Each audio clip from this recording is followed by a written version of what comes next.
నేను తలుచుకున్నప్పుడు అనుకుంటానమ్మ, నా కాళ్ళం నీళ్లు కారిపోయి, I will give a gun to Muslim, Christian and everybody. You can shoot me, I don't mind leaving this body, but don't kill our India, మా Bharat. Don't do this.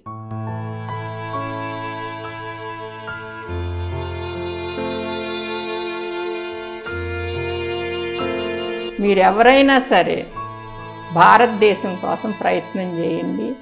మీరు పూజించే దేవుణ్ణి మీరు పూజించుకోండి. మీ మీద ఏమీ అబ్జెక్షన్ లేదు. గవర్నమెంట్ చేయదు, ఎవళ్ళు చేయరు. హిందూస్ అనేవాళ్ళు మీకు ఎప్పుడూ చేయలేదు. హిందూస్ బాధపడ్డారు కానీ ఈ దేశంలో.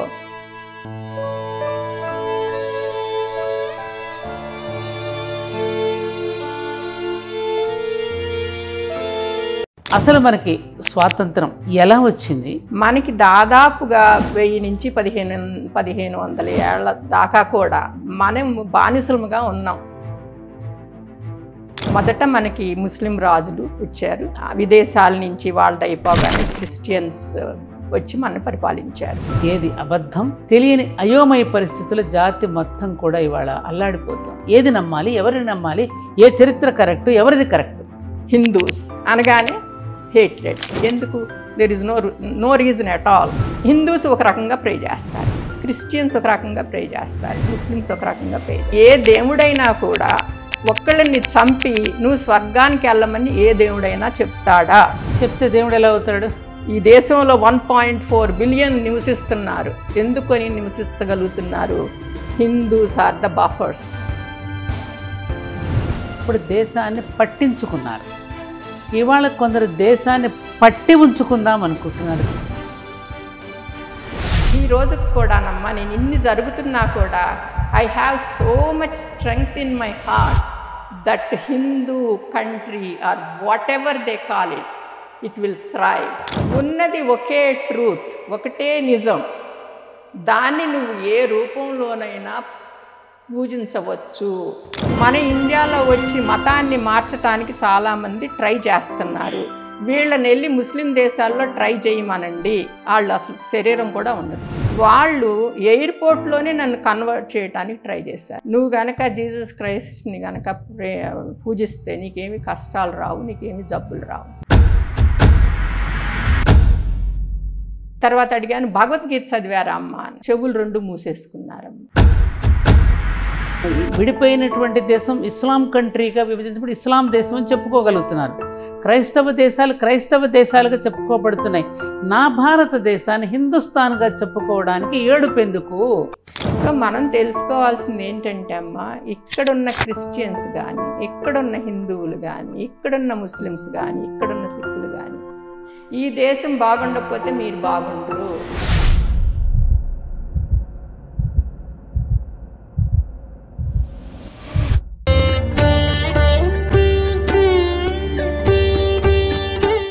తెలుగు వన్ భక్తి ఛానల్ వీక్షక మహాశయులందరికీ నా శుభాకాంక్షలు, శుభాభినందనలు.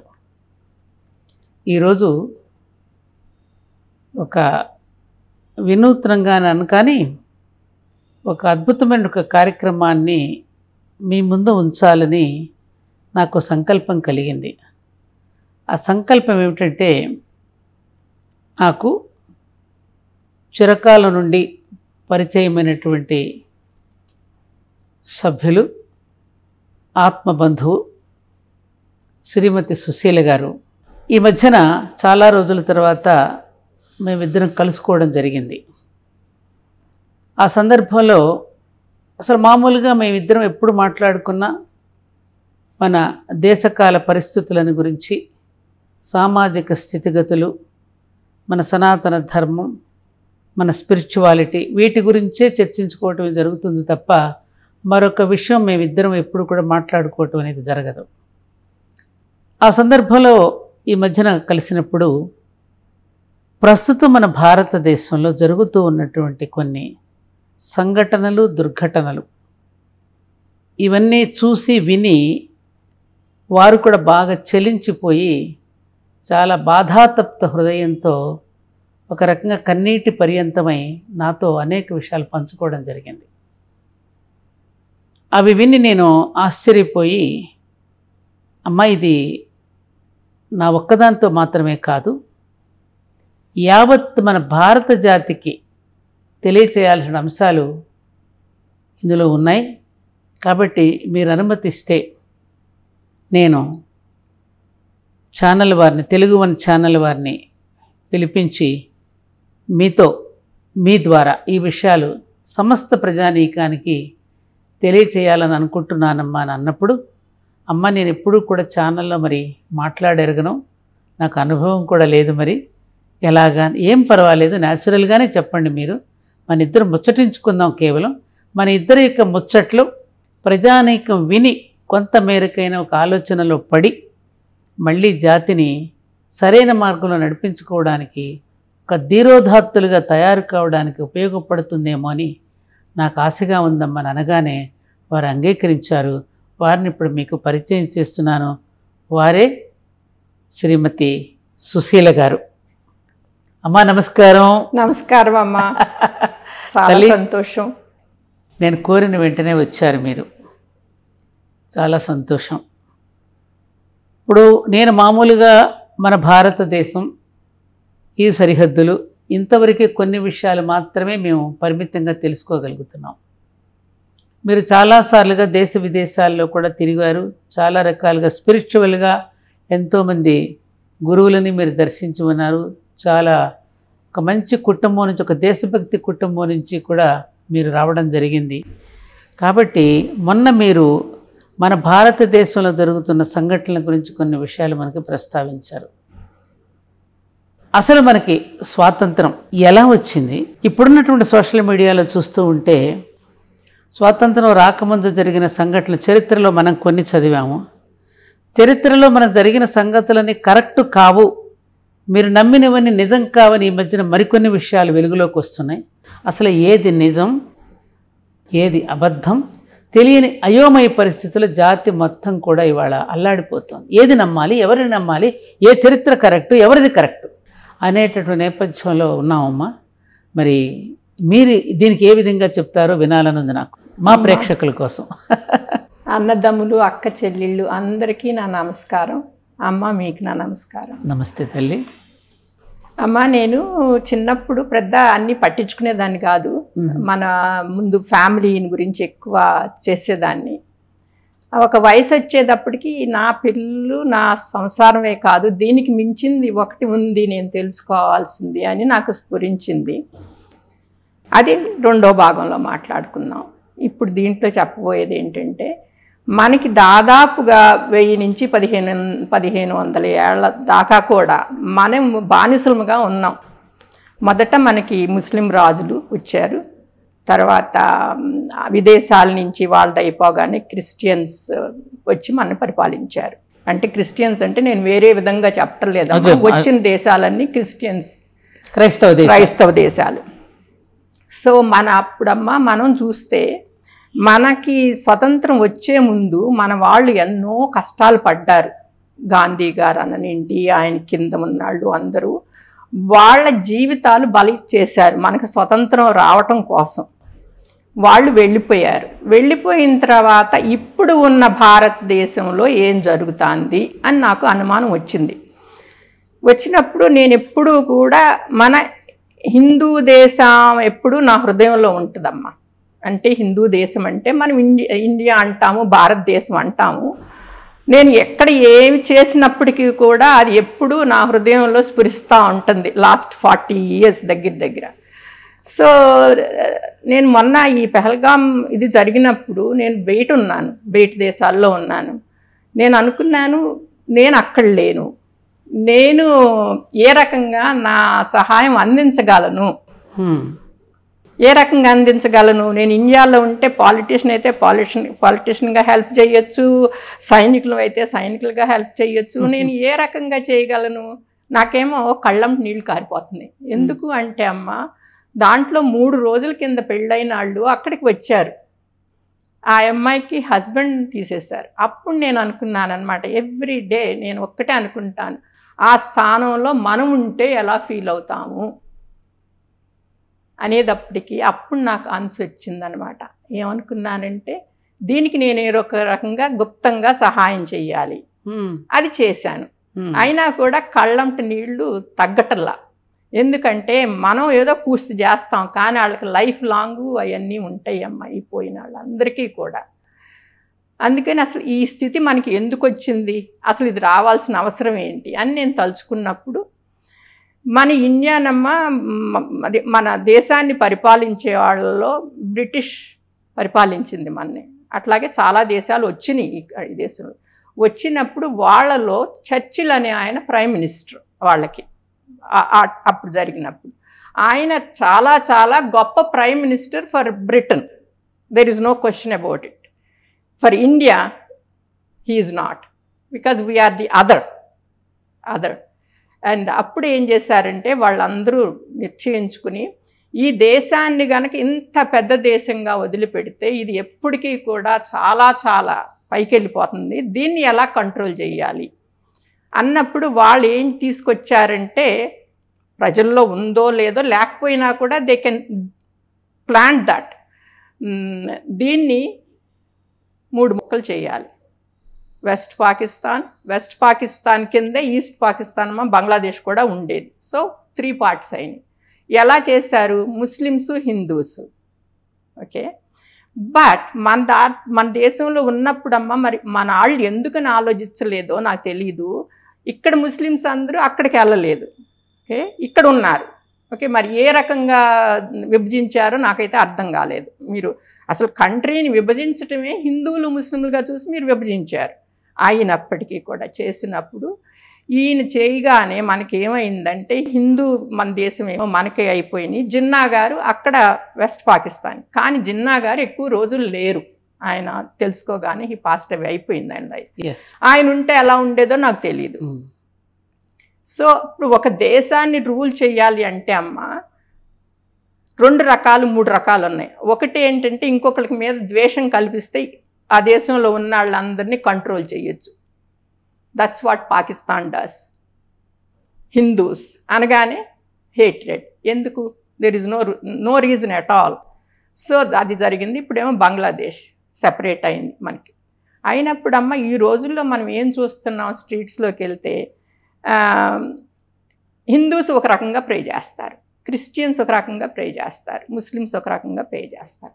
బట్ ఏ దేవుడైనా కానీ మీరు ఆలోచించి చూడండి అమ్మ, నా ఈ ఆన్సర్ అవగానే మీరు మళ్ళీ నాకు చెప్దురు కానీ, మీరు ఆలోచించి చూడండి, ఏ దేవుడైనా కూడా ఒక్కళ్ళని చంపి నువ్వు స్వర్గానికి వెళ్ళమని ఏ దేవుడైనా చెప్తాడా?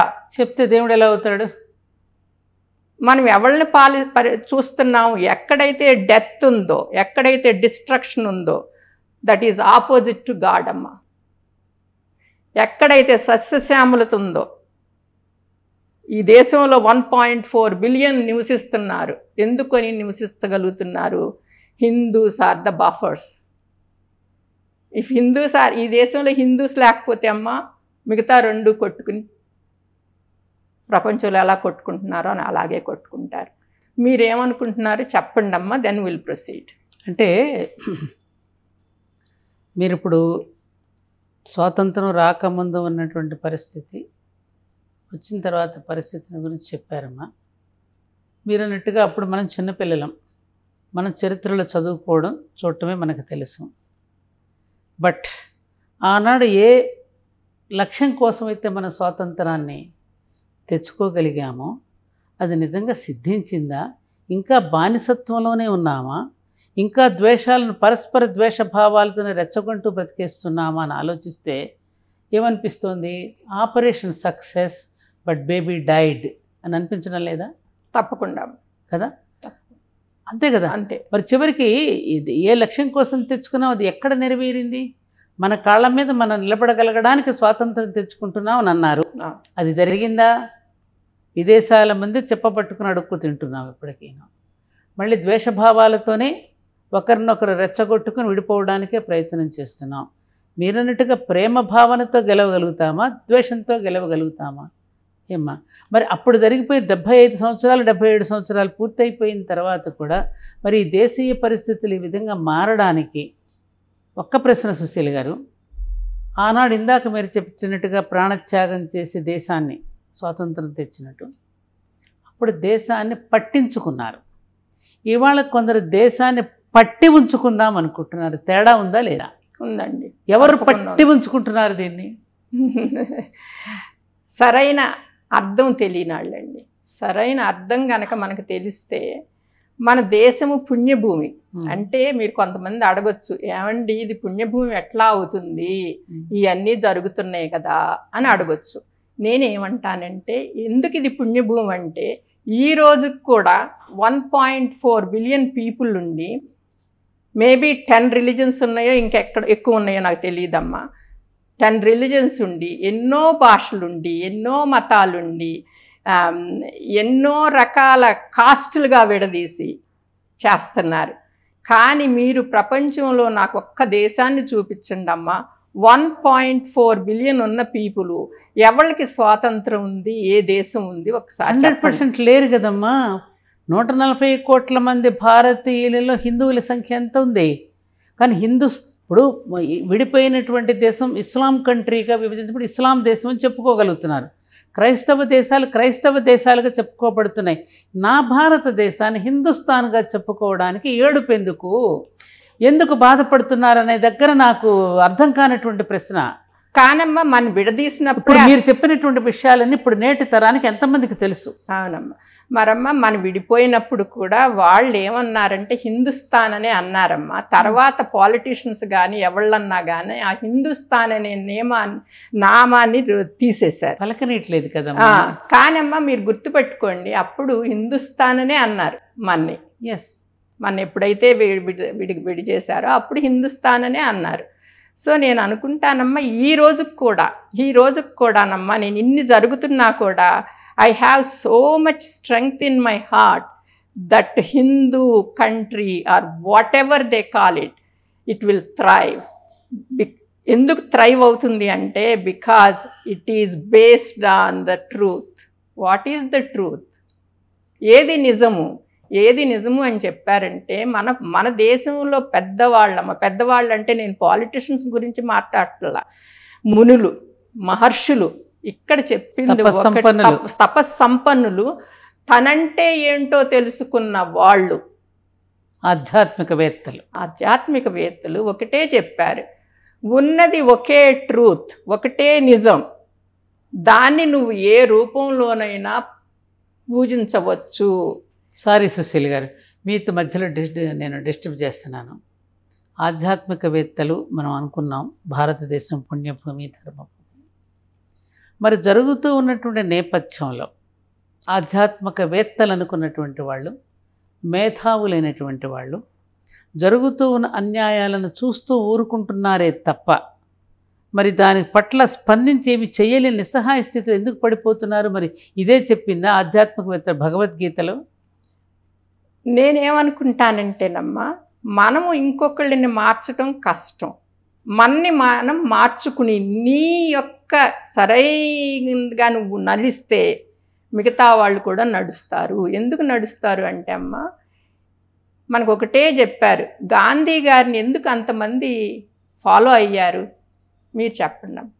నేను తర్వాత మళ్ళీ మీకు సమాధానం చెప్తాను.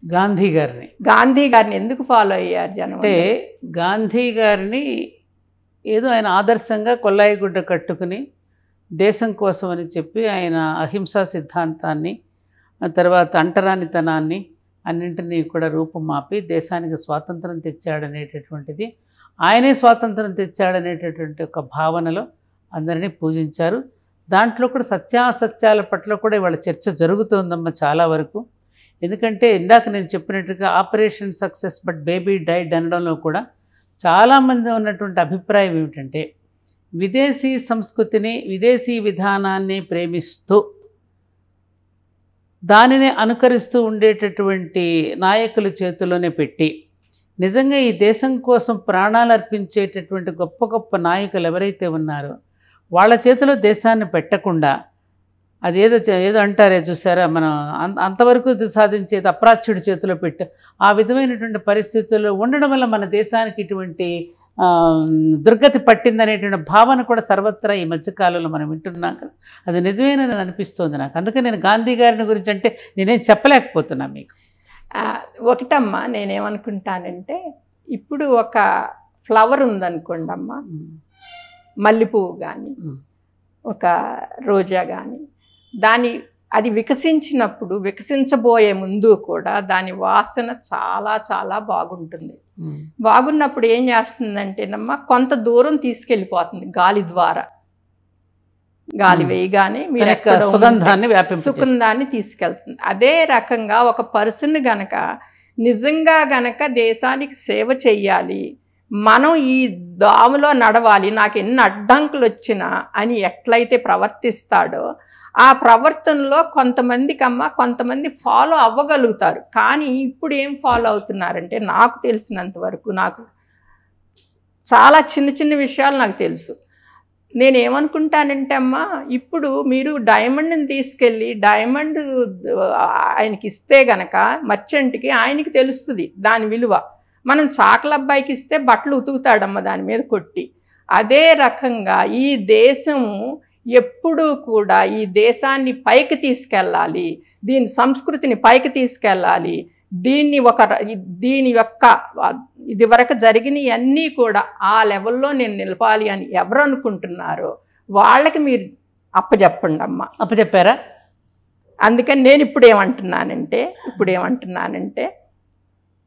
అన్నీ అందరిలో ఉండవు, మనుషుల్లో కూడా తేడాలు వచ్చినాయి. కానీ కొంతమంది ఉన్నారు, ఒకళ్ళిద్దరు.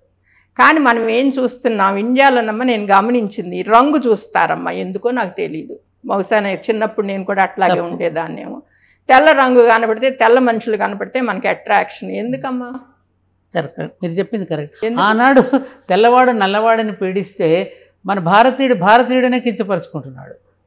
మీరు చెప్పింది నేను కూడా మీ దీంతో పూర్తిగా ఏకీభవిస్తాను. సో నువ్వు చూడాలి, ఆ మనిషి నామరూపాలే కాకుండా అసలు ఆయన చెప్పి ఆయనలో కొన్ని ఫాల్ట్స్ ఉండొచ్చు, ఎవళ్ళైనా ఆమె కానీ ఆయన కానీ.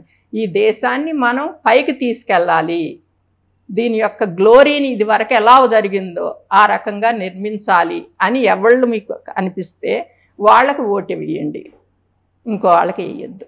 ఇది నా యొక్క కరెక్టే సుశీల్ గారు. ఇప్పుడు ఏ ఎడ్యుకేటెడ్ పర్సన్ అయినా చదువుకున్న వాళ్ళు మీరు కోరుకున్నట్టుగానే కోరుతారు. మరి ఆ విధంగా జరుగుతోందా మన భారతదేశంలో? ప్రయత్నిద్దామమ్మా. మనం అందరూ ఉన్నది ఎందుకు ఈ దేశంలో ఇంతమంది ఎలా ప్రయత్నించాలి అంటే ఎన్ని సంవత్సరాలు మన భారతదేశం వచ్చి అమ్మా, మరి స్వాతంత్రం వచ్చి 100 years కూడా అవ్వలేదయ్యా. మనకి 100 years అవ్వని, అంతకుముందు ఎన్ని వందల ఏళ్ళు మన పరిపాలించారు. మీ తత్వం తెలీదు, మీకు ఏమీ తెలీదు. మీ తెల్లాళ్ళం మేం చెబుతున్నాం కాబట్టి మీరు వినండి, ఇది చెయ్యొద్దు, ఆయుర్వేదం చెయ్యొద్దు అని చెప్పారు మనకి ఈ దేశం పరిపాలించినప్పుడు. మరి ఇప్పుడు పైకి వస్తుంది కదమ్మా ఆయుర్వేదం. దానికి అదే రకంగా నాకు మట్టుకమ్మ ఫుల్ కాన్ఫిడెన్స్ ఉందమ్మా. ఏం జరిగినా ఈ దేశాన్ని ఎవళ్ళు నాశనం చేయలేరు. కానీ 1.4 billion people have to be together. ఇప్పుడు మన భారతదేశ జనాభా మొత్తం 140 కోట్లు సుమారుగా. క్రైస్తవ దేశాలు ఎన్ని ఉన్నాయి? More than 100. ముస్లిం కంట్రీస్ ఎన్ని ఉన్నాయి? నాకు తెలిసినంత వరకు 57 ఉన్నాయి. మనది ఈ భారతదేశం హిందూ దేశం, హిందూ రాజ్యం అని మనం ఒక్కటే ఉంది ప్రపంచం మొత్తం మీద. ఒకప్పుడు ప్రపంచం మొత్తం సనాతన ధర్మంతో ఏర్పడినటువంటి హిందూ రాజ్యమే. అదందరికీ తెలిసిన విషయం. ఎప్పుడొచ్చాయి ఈ మతాలు? క్రైస్తవ మతం కానీ మహమ్మదీయ మతం కానీ 2000 ఏళ్ల సంవత్సరాల క్రితం మతాలు. అంతకుముందు ఏముంది? ఈ ఒక్క క్వశ్చన్ వేసుకుంటే సరిపోతుంది కదమ్మా. మనం ప్రతి పౌరుడు కూడా క్రైస్తవానికి ముందు, మహమ్మదీయ మతాలు, ఈ చిన్న చిన్న మతాలన్నీ పుట్టక ముందు ఈ ప్రపంచం అంతా ఏముంది? సనాతన ధర్మం. ఈ సనాతన ధర్మం అనే పదానికే హిందూ అనే పేరు ఎవరో పెట్టారు, అది మనం వాడుకుంటున్నాం, అది పక్కన పెట్టండి. అందులో కూడా 100% లేకుండా ఉన్నటువంటి ఈ దేశాన్ని ప్రపంచ దేశాలన్నీ కూడా మనల్ని సవాలు చేసేటటువంటి పరిస్థితి ఎందుకు వచ్చింది? ఎందుకనంటే ఇది విశ్వగురుస్థానంలో ఉండి, విశ్వానికి దిక్సూచిగా ఉండి, జ్ఞానభూమిగా, కర్మభూమిగా, మోక్షభూమిగా, తపోభూమిగా, వేదభూమిగా కీర్తించబడినటువంటి ఈ దేశం ఇలా అయిపోవడానికి కారణం ఏమిటి? మీరన్నట్టుగా ఇందాక అందరూ ఒకటిగా లేకపోవడం వలన. అండ్ మీరు దీనికి ఏ రకంగా ఫీల్ అవుతున్నారు? అమ్మ ఎప్పుడు కాలచక్రం తిరుగుతూ ఉంటుందమ్మా. ఒకప్పుడు ఉన్నది ఇంకోసారి ఉండదు, మార్పులు వస్తూ ఉంటాయి. కానీ మనకి వెన్నెముక లాంటిది మన శాస్త్రం ఉంది. శాస్త్రంలో ఉన్నవన్నీ అందరికీ అర్థం కాకపోవచ్చు. ఎందుకంటే అమ్మ శాస్త్రం అంటే చాలా డీప్గా ఉంటుంది ఎప్పుడైనా కూడా. కానీ ఒకే ఒక్క మనం ఎలా అనుకోవాలి అని నాకు అనిపిస్తుంది అంటే, నాకు చిన్నప్పటి నుంచి ఒక వాయిస్ వినపడేదమ్మా లోపల నుంచి. అదేంటో నాకు తెలీదు, నేను పెద్ద అటెన్షన్ కూడా పే చేయలే. ఏం చెప్పేదంటే, నీకు ఏది న్యాయమో, నీకు ఏది ధర్మమో మిగతా వాళ్ళకు కూడా అదే, దాని ప్రకారమే నువ్వు నడుచుకోమని చెప్పేది. అదేంటో నాకు తెలీదు, బట్ ఇది నేను చిన్నప్పటి నుంచి వినగలిగేదాన్నమ్మ నాకు. సో నేను అనేది ఏంటంటే, ఈ మార్పులన్నీ వచ్చినప్పటికీ కూడా మనలో ఉన్నది మన హిందూ మతం. హిందూ మతం అనేది కాదమ్మా, సనాతన ధర్మ. సనాతన ధర్మ అంటే ఎప్పుడూ ఉన్నది, శాశ్వతమైంది. దానికి ఒకసారి వచ్చి ఒకసారి పోయేది కాదు. అందుకని దాన్ని ఎవళ్ళు నాశనం చేయలేరు. కానీ నేను చూసే దాన్ని బట్టి మీ ఇంట్లో కానీ మీ చేతుల్లో కానీ డబ్బు కానీ డైమండ్స్ కానీ ఏదన్నా ఉంటే మీరు జాగ్రత్తగా పెట్టుకుంటారు, ఇలా జల్లరు. అదే రకంగా మీరు గనక మీ యొక్క దాన్ని మీరు జాగ్రత్తగా పెట్టుకోకపోతే, మీ హిందూ మతం అనండి, సనాతన ధర్మం అనండి, దాన్ని గనక మీరు రక్షించకపోతే అది మిమ్మల్ని రక్షించదు. ఎలా రక్షిస్తుంది? ఎందుకు అంతే అమ్మ, 2-3 ఉన్నాయి. ఒకటి నేను గమనించేది, ముస్లిం దేశాల్లో ఉన్న గొప్పతనం ఏంటి అని నన్ను అడిగితే, ముస్లిం కంట్రీస్ 57 ఉన్నాయి కదమ్మా. మీరు మన ఇండియాలో వచ్చి మతాన్ని మార్చడానికి చాలామంది ట్రై చేస్తున్నారు. వీళ్ళని వెళ్ళి ముస్లిం దేశాల్లో ట్రై చేయమనండి, వాళ్ళు అసలు శరీరం కూడా ఉండదు. నేను అన్నది అర్థమైందా? ప్రాణాలతో బయటపడరు, అసలు సాహసించరు. సో ఇండియాలో ఎట్లా చేయగలుగుతున్నారు, ఎందుకు చేస్తున్నారు అని. క్రైస్తవ దేశాల సంగతి ఏమిటి? క్రైస్తవ దేశాల్లోనమ్మా యాక్చువల్గా బ్రిటన్ గురించి నేను చెప్పగలనమ్మా. బ్రిటన్లోనమ్మా ఎప్పుడూ కూడా క్రైస్తవ మతం అనేది రోజు వాళ్ళ జీవన విధానంలో ఏమీ తేడా చూపించదమ్మా. దానికి పవర్ లేదు. ఎప్పుడు చూపిస్తుంది అంటే, పిల్ల పుట్టినప్పుడు దానికి వెళ్తారమ్మ చర్చికి. రెండోది చనిపోయినప్పుడు వెళ్తారు. దాదాపు 5% కూడా వెళ్తున్నారో లేదో నాకు తెలియదమ్మా చర్చెస్కి. ఎందుకంటే ఒకప్పుడు చర్చిలు అనేవి వాళ్ళనందరినీ రూల్ చేసేవి, అందుకని సెపరేట్ చేశారు. ఏంటి అంటే, చర్చికి నువ్వు పరిపాలించడానికి ఏమీ సంబంధం లేదు. సో డే టు డే దాంట్లో వాళ్ళకి ఏమీ సంబంధం లేదు. Sorry for interruption. నేను లండన్ విరాట్ హిందూ సమ్మేళనానికి వెళ్ళినప్పుడు ఓం నగరాన్ని మన లండన్ దగ్గరే పెట్టడం జరిగింది. మన స్వామి చిన్మయానందజీ వీళ్ళంతా రావడం జరిగింది. అప్పుడు నేను తెలుసుకున్న విషయం ఏమిటంటే, చాలా చర్చిల్ని వేలం వేస్తుంటే వేలంలో ప్రవాస భారతీయులు కొని దేవాలయాలుగా రూపొందించారని విని నేను చాలా సంతోషపడి ఆనందించానమ్మా. మరి దానికి కారణం ఏంటి మరి, కాదంటారా? అంటే అమ్మ అక్కడ వాళ్ళు ఏం చేశారంటేనమ్మా, చాలా ప్రతి దేశంలోనూ కొన్ని హిస్టరీ ఉంటుందమ్మా. వాళ్ళ హిస్టరీ చూసుకుంటే ఏంటంటే, చర్చలు చాలా స్ట్రాంగ్ అయిపోయి ఆ డబ్బుతో ఆ విధానాన్ని పీపుల్ని శాసించడం మొదలుపెట్టారు. అంటే మంచిగా శాసిస్తే పర్వాలేదు, కానీ డిఫరెంట్గా కూడా అయినాయి. ఏ రకంగా అయినాయి అని అంటే, నేను ఇది చెప్పొచ్చో లేదో నాకు తెలియదమ్మా, అవసరం ఉంటే కట్ చేయండి. వరల్డ్లో ఎక్కడైనా కానీ క్రిస్టియన్ కంట్రీస్లో చర్చెస్ కొన్ని చేసినాయి అమ్మ. అవి బయటికి రానివ్వలేదు. ఎందుకు రానివ్వలేదు అని అంటే, మొన్న ఆర్చ్ బిషప్ క్యాంటర్బరీ అని మాకుంటారమ్మ బ్రిటన్లో, ఆయన రిజైన్ చేశాడు. ఎందుకు చేశారు అంటే, చిన్న పిల్లలమ్మ వీటికి వెళ్ళేవారు నేర్చుకుంటానికి, పాటలు అదే మనం ఏమంటాం క్వైర్ అంటాం కదా, అవన్నీ నేర్చుకుంటానికి. వాళ్ళందరినీ అబ్యూజ్ చేశారు సెక్షువల్గా. బ్రిటన్లో జరిగింది, ఆస్ట్రేలియాలో జరిగింది, అమెరికాలో జరిగింది, అన్ని కంట్రీస్లో జరిగినాయి అమ్మ. కానీ వాటిని అణిసేశారు. అందుకని ఇప్పుడు ఏమొస్తున్నాయి అంటే, అసలు ఏం జరిగినాయి, ఎంతమంది ఎఫెక్ట్ అయ్యారు దీని గురించి, అవి బయటికి రానివ్వటల్లా. అందుకని ఆర్చ్ బిషప్ క్యాంటర్బరీ మొన్న రిజైన్ చేశాడు. ఈ అన్ని దేశాల్లోనూ జరిగినాయి అమ్మ. కానీ అవి పవర్ఫుల్ కదా, అందుకని బయటికి రావు. ఇది జరిగింది. జరిగినప్పుడు వీళ్ళందరూ ఏం చేశారంటే, ఇలా కాదు, చర్చికి ఏమీ కూడా సంబంధం లేదు రోజు చేసుకునే దాంట్లో. Politics different, churches different. మీకు పిల్లలు పుట్టినప్పుడు పిల్లల్ని ఇది చేయటానికని అక్కడ చేస్తారమ్మా. పెళ్లి చేసుకున్నప్పుడు వెళ్తారు, చనిపోయినప్పుడు వాళ్ళు చేయాల్సింది చేస్తారనమాట. కానీ డే టు డే దాంట్లో మట్టుకమ్మ చర్చికి ఏమీ సంబంధం లేదు, దేశం ఎలా రన్ అవుతుంది అనేది. ఇది చూస్తే కొంచెం అమెరికాలో లిటిల్ బిట్ మోర్ ఉందమ్మా, చర్చిలకు కొంచెం కొన్ని చోట్ల పవర్ ఉంది. ఆ రకంగా యూరోప్లో జరిగిందమ్మా, ఆ రకంగా ఆస్ట్రేలియాలో జరిగింది. అందుకని ఎక్కడా కూడా సెపరేట్ చేసేసారు. చర్చికిను పాలించటానికి సంబంధం లేనే లేదు.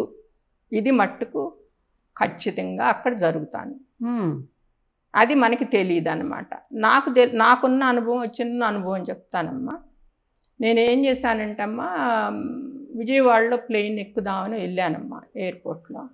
ఎయిర్పోర్ట్లో వెళ్ళినప్పుడు ఇద్దరు వచ్చారు అమ్మగారులు. నేను ఎవరినైనా బాగా నవ్వి పలకరిస్తా. వాళ్ళు ఎయిర్పోర్ట్లోనే నన్ను కన్వర్ట్ చేయడానికి ట్రై చేశారు.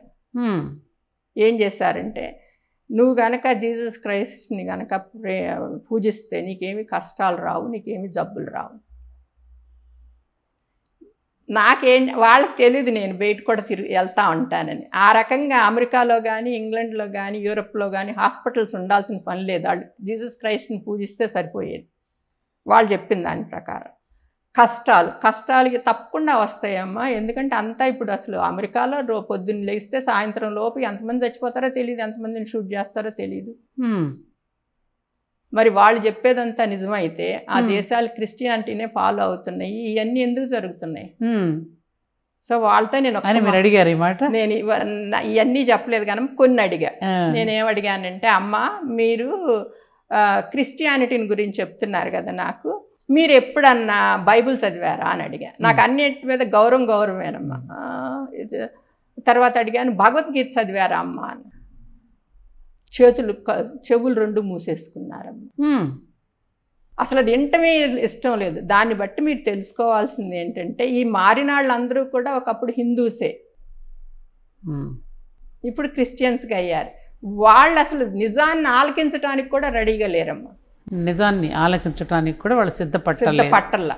ఎందుకంటే నాకు తెలుసు, నేను దేశాలన్నీ వెళ్తూ ఉంటాను, చూస్తూ ఉంటాను, నాకు అక్కడ ఏం జరుగుతుందో తెలుసు. అదే మత పిచ్చి ఎక్కిస్తున్నారు. ఎక్కించేవాళ్ళు కూడా మనాళ్లే. డబ్బులు వస్తున్నాయి అమ్మ ఇండియాలోకి. సో ఇవన్నీ ఎలా జరుగుతున్నాయి రకరకాల. ఇప్పుడు ఇవాళ ఇక్కడ హైదరాబాద్లో ట్రబుల్ క్రియేట్ చేసి తెలుసుకున్నారనుకోమ్మ, కొంతమందికి డబ్బులు ఇస్తే అమ్మటే క్రియేట్ చేసేస్తారు. అంత సింపుల్ అన్నమాట. మతం చెప్పేస్తారు, మతం రాగానే కొట్టుకుంటారు. సో బయట దేశాల వాళ్ళందరూ ఇది గమనించారమ్మా. అందుకని మన్ని ఒక కొరడా పెట్టి కొట్టడానికి రెడీగా ఉన్నారు. ఏంటి అంటే, మీరు మీ ఇది సరిగ్గా చూడలేదు, మీ దేశంలో ఉన్న మిగతా వాళ్ళు ఎందుకు అంటున్నారు అని అంటే, వాళ్ళకి బయట దేశాల నుంచి ఏమన్నా 5% ఆఫ్ పీపుల్ కూడా రాలా. వాళ్ళని మేనేజ్ చేయలేకపోతున్నారు వాళ్ళ దేశాల్లో. మన మీద ఎందుకంటే కంట్రోల్ చేయటానికి, మన కంట్రోల్ చేయటానికి. దీనికి ఎవళ్ళెవళ్ళు సహాయము అని అంటే, అమెరికా నుంచి USAID అని వస్తుంది, రకరకాలుగా వస్తుంది అన్నమాట. తర్వాత ఎన్జిఓస్కి డబ్బులు వస్తాయి. వాళ్ళు ఏం చెప్పదలుచుకున్నారో ఎన్జిఓస్ రూపంలో చెప్తారు. పత్రికలకు డబ్బులు వస్తాయి, పేపర్లకు డబ్బులు వస్తాయి. సో అమ్మ, చాప కింద నీరు అంటారు చూసారా, మీరు ఎప్పుడన్నా మాట విన్నారేమో, అలా జరుగుతుందమ్మా. కానీ మనం నిజాన్ని జాగ్రత్తగా ఆలోచించి, మనకి ఇండియాకి డబ్బులు వస్తున్నాయి అంటే వాళ్ళకి మన దగ్గర నుంచి ఏం కావాలి? మీకు ఎవరన్నా తెలుసమ్మా మీకు ఊరికే డబ్బులు ఇచ్చి వాళ్ళు మీ దగ్గర నుంచి ఏమి ఆశించకుండా ఉండేవాళ్ళు? నాకైతే ఎవళ్ళు తెలియదు. ఇండియా డబ్బులు పంపిస్తున్నారు అంటే వాళ్ళకి ఏదో కావాలి, ఈ దేశం నుంచి మనుషులు కావాలి. దీన్ని కింద నుంచి నరుక్కుంటా వస్తే ఈ సిస్టమ్ని, ఈ దేశం పైకి రాదు. 1.4 బిలియన్ పీపుల్ అంటే మనం ఆల్రెడీ అమ్మ 100 years ago, 100 years ago మనం లూజ్ అయ్యాం మన స్టేటస్. అంటే మనకు ఒకప్పుడు మనని పరిపాలించినప్పుడు మనం 23%, 25% ఆఫ్ ద గుడ్స్ ఎక్స్పోర్ట్ చేసేవాళ్ళం. బ్రిటన్ మన వదిలిపెట్టినప్పుడు మనం 2.5%కి వచ్చాం. ఎందుకు వచ్చాం మనం?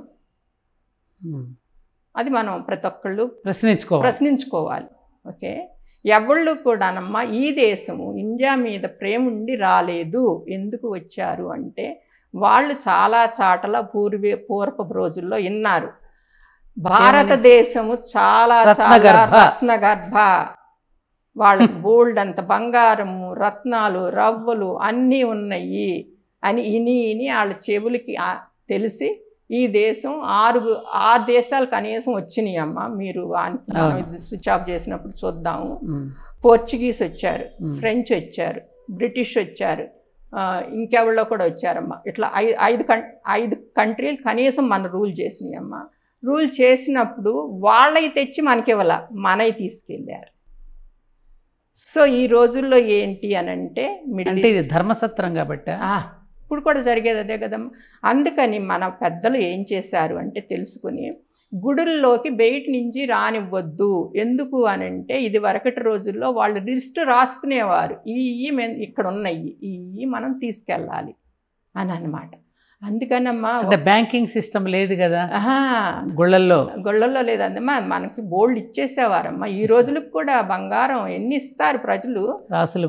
కృష్ణదేవరాయల కాలంలో కూడా కృష్ణదేవరాయలు. బట్ అమెరికా వెళ్ళమ్మా, వాళ్ళు అనుకున్నారు వెళ్ళినప్పుడు ఇది ఇండియా వచ్చాం అనుకున్నారు. అందుకని రెడ్ ఇండియన్స్ అని పేరు వచ్చింది. రెడ్ ఇండియన్స్ వాళ్ళు ఇండియా కాదది. సో మనం తెలుసుకోవాల్సింది ఏంటంటే అమ్మ, ఇక్కడున్న క్రిస్టియన్స్ కానీ, ఇక్కడున్న హిందువులు కానీ, ఇక్కడున్న ముస్లిమ్స్ కానీ, ఇక్కడున్న సిక్కులు కానీ, ఈ దేశం బాగుండకపోతే మీరు బాగుండరు. గట్టిగా చెప్పండి అమ్మా ఈ విషయం. మీరు ఈ దేశం బాగుండకపోతే మీరు బాగుండరు. మీకు ఈ రోజున ఎక్కడికన్నా వెళ్ళండి అమ్మ, పల్లెటూరు వెళ్ళండి, ఇంకో దేశం వెళ్ళండి, ఇంకొక చాటుకి వెళ్ళండి, కాశ్మీర్ నుంచి కన్యాకుమారి వరకు. నువ్వు ఎవరివైనా ఈ దేశం మీద కనుక యుద్ధం వస్తే నీ ఆస్తులు ఏమీ మిగలవు, నువ్వు సంపాదించిన ఏం మిగలవు, నీ పిల్లలు, నీ మనవరాళ్ళు, మనవలు ఎవళ్ళు మిగలరు.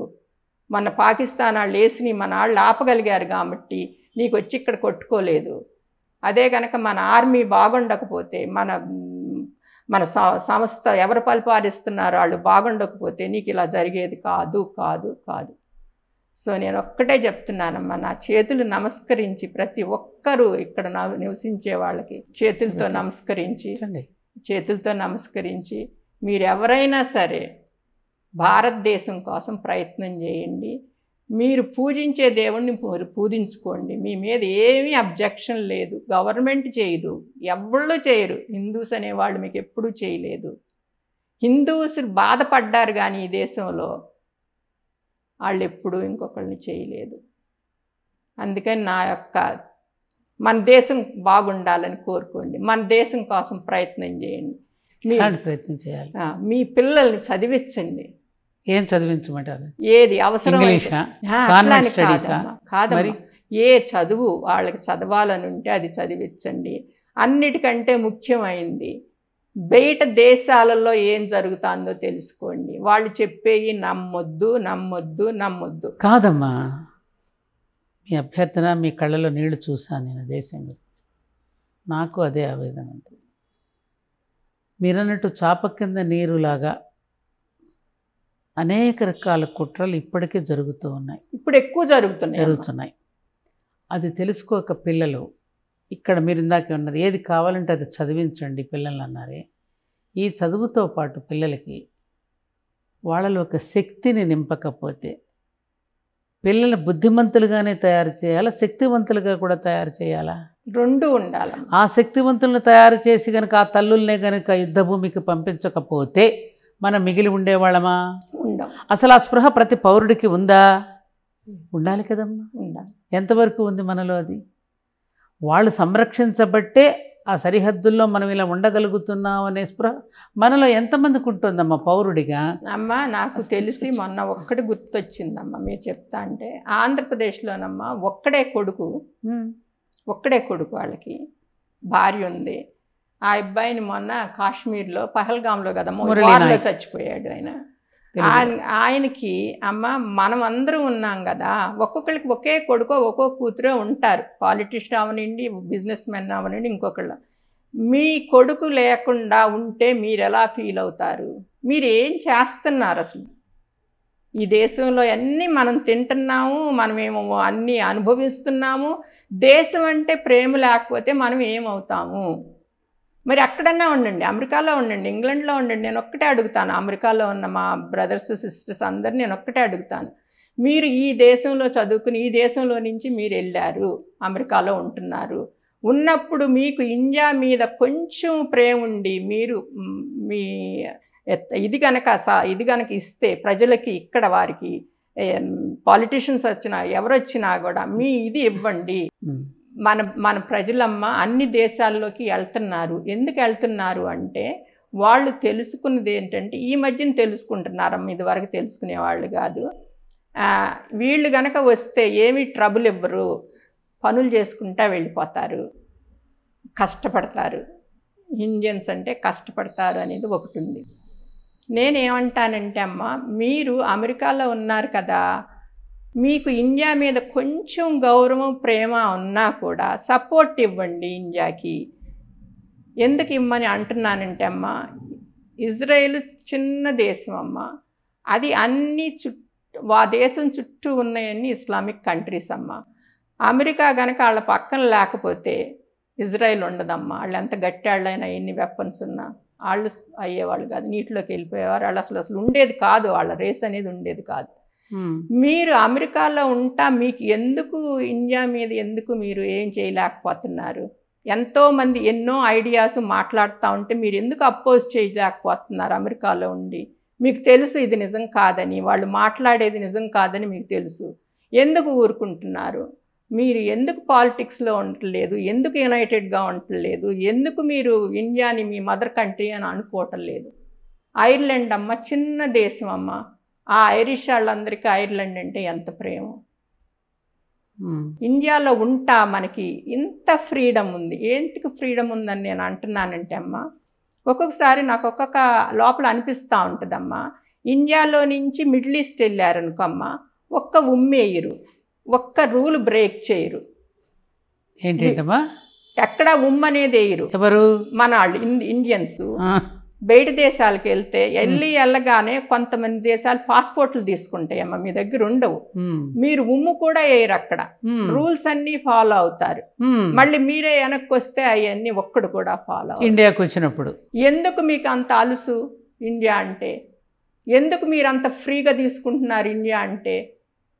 మీ కంట్రీ మిలిటరీ కంట్రీ అవ్వాలని ఉందా మీకు? మీరు అసలు ఎవళ్ళు ఫాలో అవ్వకపోతే ఎట్లాగమ్మా రూల్స్ అండ్ రెగ్యులేషన్స్? నేనమ్మా ఇక్కడ ఒకటి చెప్తానమ్మా సుశీల్ గారు, పౌరు యొక్క ధర్మాన్ని అంటే సిటిజన్ అనేటటువంటిది, ఒక సిటిజన్ ఆ దేశంలో ఉన్న రూల్స్ను పాటించాలి అంటే పైవాడి దగ్గర నుంచి రావాలిగా. పైవాడు సరిగ్గా ఉంటే పౌరుడు సరిగ్గా ఉంటాడేమో. అమ్మ నేను ఒక్కటి చెప్పనా, మొన్న ఎవళ్ళు అడుగుతున్నారు మోడీ గారిని చేయమనండి అని. అమ్మ 1.45 బిలియన్ 140 కోట్ల మందికి మీకు సపోజ్ మోడీలో ఏదన్నా నచ్చింది అనుకోండి, మీరే చేయండి. ఎందుకు మోడీని ఎందుకు చేయమంటున్నారు? నచ్చలేదు అనుకోండి, చేయబాకుండా పని. సింపుల్ కదమ్మా.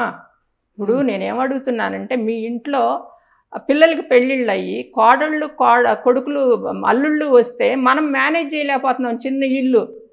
సో మీరు మోడీ గారిని 140 crores పీపుల్ని ఆయన మేనేజ్ చేయమంటున్నారంటే మీ హక్కు ఏమైంది? Correct point. ఆలోచించి చూడండి అమ్మ, మన ఫ్యామిలీలో 3 పిల్లలు ఉంటే ఈజీ. వాళ్ళ దగ్గర నుంచి మనం ఎందుకు ఆలోచిస్తామండి? మనం తింటాము, పడుకుంటాము, లేస్తాము, మన పార్టీలు, మన ఫంక్షన్లు, మన కూడా మన ఎంజాయ్మెంట్. మన దేశం ఎందుకు? అసలు అమ్మ ప్రతిపక్షాల పార్టీలను కూడా నేను ఒక్కటే అడుగుతున్నా, మనకి మీరు ప్రతిపక్షంలాగా ఉండొచ్చు, తప్పు లేదు, కానీ మంచి పనులను కూడా క్రిటిసైజ్ చెయ్యొద్దు. ఎందుకంటే యుద్ధం జరిగేటప్పుడు ఒకే మాట, ఒకే బాణం, ఒకే బాట ఈ లేకపోతే దేశం బాగుపడదమ్మా. నాకు అనిపించేదమ్మా ఒక్కటే, నాకు ఇదివరకు దేశం అంటే ఏంటో తెలిసేది కాదమ్మా చిన్నప్పుడు. నేను తలుచుకున్నప్పుడు అనుకుంటానమ్మా, నా కాళ్ళం నీళ్లు కారిపోయి, I will give a gun to Muslim, Christian and everybody. You can shoot me. I don't mind leaving this body. But don't kill our India. Ma Bharat. Don't do this. This is how I feel. I mean it. ఊరికే పైన అంటలేదమ్మా, రియల్గా అంటున్నా. అర్థమైంది మీ ఆవేదన, అర్థం. Really దేశం మా భారత్, మా భారత్ తల్లి అందరినీ హక్కున చేర్చుకుని వివేకానందుడు చెప్పినట్టుగా అందరికీ నీడనిచ్చి అందరినీ తనవాడిగా చూసినటువంటి పుణ్యభూమి భారతదేశం. ఎంతమందికి చోటిచ్చింది సుశీల్ గారు ఈ దేశం? అమ్మా నేను చెప్పనమ్మా, ఎవరొచ్చినా వాళ్ళ మైండ్లో ఉండే మనసులో ఉన్న ఆలోచనలు చూడకుండా మన వాళ్ళమ్మ రాగానే లోపలికి పిలిచి భోజనం పెట్టేవాళ్ళమ్మ. అన్నపూర్ణ మన దేశం. మరి అలాంటి దేశం మీద ఎందుకమ్మా ఇంత ద్వేషం? అంటే అమ్మ వీక్గా ఉండకూడదు. నీ పక్కన మంచితనమే వీక్నెస్గా తీసుకుంటున్నా. అమ్మ నీ పక్కనాళ్ళు ఉన్నారమ్మా, నువ్వు కనుక గట్టిగా లేకపోతే నువ్వు మంచిదానివైనా కూడా నిన్ను మన్నిస్తారమ్మా. నాకు ఒక్క విషయం ఏంటంటే, చాలామంది హిందువులలో ఐకమత్యం లేదు, హిందువులు మెత్తని వాళ్ళనంటే నాకేమని పరిశీలిస్తే నాకు తెలుస్తున్న విషయం. సుశీల, మీ అభిప్రాయం మీరు చెప్పండి. ఇది ఒక తాత్వికమైన దేశం. ఎప్పుడు మనం ఆయుధాలు తయారు చేసుకోలేదు, ఇతర దేశాల మీద యుద్ధానికి వెళ్ళాలనే ప్రయత్నం లేదు. జగమంత కుటుంబం నాది అనే భావనతో వసుధైవ కుటుంబంగా విరాజిల్లిన దేశం మనది. శ్రీరామచంద్రుడు కూడా మొత్తం ప్రపంచాన్ని పరిపాలించి ఇదే సందేశం ఇచ్చాడు కదా. తర్వాత విడగొట్టబడి దేశాలని ఎలా ఇవన్నీ మనకు తెలిసిన చరిత్రే. అలాంటి దేశంలో పుట్టినటువంటి మన డిఎన్ఏ ఏదైతే ఉన్నదో, భారతీయుల రక్తం అలాంటి దీనిలో నుంచి వచ్చింది. ఈ తపస్సంపన్నులందరూ కూడా తపస్సు చేసి మనల్ని సాధువులుగాను సాధు స్వభావాన్ని నేర్పించి అలా తయారు చేశారు. మళ్ళీ తర్వాత శ్రీకృష్ణుడు ఏమన్నాడు భగవద్గీతలో? తప్పు జరుగుతున్నప్పుడు నువ్వు ఖండించకపోతే అది నీ క్షాత్రధర్మం కాదని చెప్పాడు కదా. ప్రతిరోజు నేను అదే అంటాను కదా. దానిని ఆధ్యాత్మికత అంటే ఇది ముక్కు మూసుకుని జపం చేసుకుంటూ జరుగుతూ ఉన్న అన్యాయాన్ని వాడి పాపాన్ని వాడే పోతాడులే అనుకోవటం ఆధ్యాత్మికత అనేటటువంటి ఒక ఎండిపోయినటువంటి ఒక శుష్క వేదాంతాన్ని బోధించడం వల్ల నా జాతీయుల నిర్వీర్యమైపోయిందా? లేకపోతే వీరభోగ్య వసుంధరగా పేరుగాంచిన నా దేశంలో ఈ పిరికితనం ఏమిటి? మేధావులు ఎందుకని ఇట్లా మౌనం వహిస్తున్నారు?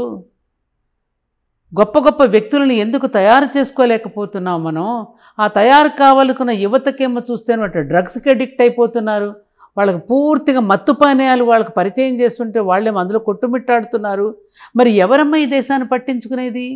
అమ్మా, ఒక్క బుల్లెట్ కూడా వేయకుండా ఈ దేశాన్ని ఎందుకు పనికి రాకుండా చేయాలంటే ఏం చేయాలి? Drinks, drugs. మరి అదే కదా కారణం. అంతే అమ్మ. ఇప్పుడు నేను ఎప్పుడు చెప్తాను, మళ్ళీ మీకు కూడా గుర్తు చేస్తున్నాను ఆ పాయింట్ని. ఫ్రాన్స్లో ఒకసారి రెండవ ప్రపంచ యుద్ధం వచ్చినప్పుడు ఓడిపోయినప్పుడు సైనికాధికారి ఏమని చెప్పాడు తెలుసా సమాధానం? మనం ఓడిపోయింది యుద్ధ భూమిలో కాదు, మన యువతీ యువకులందరూ కూడా పబ్బుల్లో క్లబ్బుల్లో ఉండడం వల్ల ఈ దేశం ఓడిపోయింది అని చెప్పి. ఇవాళ మన దేశ పరిస్థితి కూడా ఇదే. మీకు ఒక పటేల్ ఎలా తయారవుతాడు? ఒక ఝాన్సీ లక్ష్మి ఎలా ఉదయిస్తుంది? ఒక రుద్రమదేవి మళ్ళీ ఎలా పుట్టుకొస్తుంది? వీరనారి మరి ఎటువంటి వాళ్ళమ్మ? ఇప్పుడు చూడండి, మొన్న కూడా అద్భుతం అండి. ఇప్పుడు సమయాన్ని మీరు గుర్తు చేశారు. స్త్రీలు అబలలు అని అన్నప్పుడు స్త్రీ అనేటటువంటి దానిని చిన్న చూపుగా చూసి ఆనాడు మహిషాసురుడు ఒక వరం కోరుకున్నాడు. ఏది? స్త్రీని పక్కన పారేసి ఎవరి చేతిలోనూ చావు రాకూడదని. అప్పుడు ఏం చేశారు? దేవీ దేవతలందరూ కూడా అమ్మవారికి ఆయుధాలను ఇచ్చి ఆమెను సంహరించి పొమ్మన్నారు.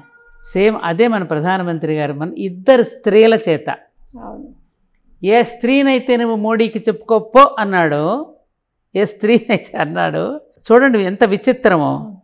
దానికి ఏం చేశారు ఇక్కడ? ఇద్దరు, ఆ లేడీస్ ఇద్దరు ఎవరు? ఒక అమ్మాయి మహమ్మదీయ మహిళ, ఒక అమ్మాయి పంజాబీ. అవునమ్మా. ఆ ఇద్దరి చేతనే చేయించాడండి. చూడండి, అదండి మన రాజనీతి, అది అండి మన యుద్ధనీతి.